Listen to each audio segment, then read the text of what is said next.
গরু ও ছাগল চুরি করে পালাতে গিয়ে বাজারে ছোড়া পুলিশের হাতে জব্দ বাহন, উদ্ধার 4টি গবাদি পশু, পলাতক চোর।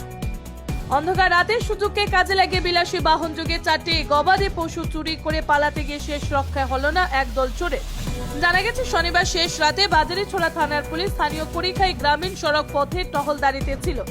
তখন তাদের সম্মুখে AS10J0673 নম্বরের একটি ওয়াগনের গাড়ি দ্রুত বেগে যাচ্ছিল। এতে গাড়িটির গতিবিধি দেখে পুলিশের সন্দেহ হয়। তখন পুলিশ ওয়াগনের গাড়িটির পিছু ধাওয়া করে। এদিকে চোরেরা পেছনে পুলিশের গাড়ি দেখে সম্ভাব্য বিপদ আঁচ করে দ্রুত গতিতে গাড়ি নিয়ে পালাতে শুরু করে।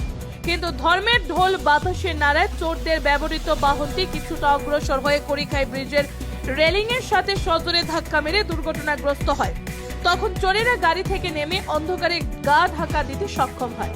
পরবর্তীতে পুলিশ অকুস্থলে পৌঁছায় এবং এই কাণ্ডে বাজারিছড়া থানার ওসি বিশ্বজিৎ দেউরি জানান, পুলিশ দুর্ঘটনাগ্রস্ত গাড়ি থেকে 2টি গরু ও 2টি ছাগল উদ্ধার করেছে।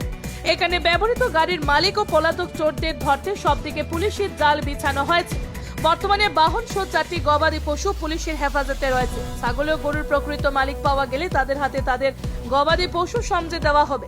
এলাকায় চলমান ঘন ঘন চুরি প্রতিহত করতে পুলিশের এহেন টহলদারিতে এলাকার জনগণ কিছুটা হলেও সন্তোষ প্রকাশ করেছেন।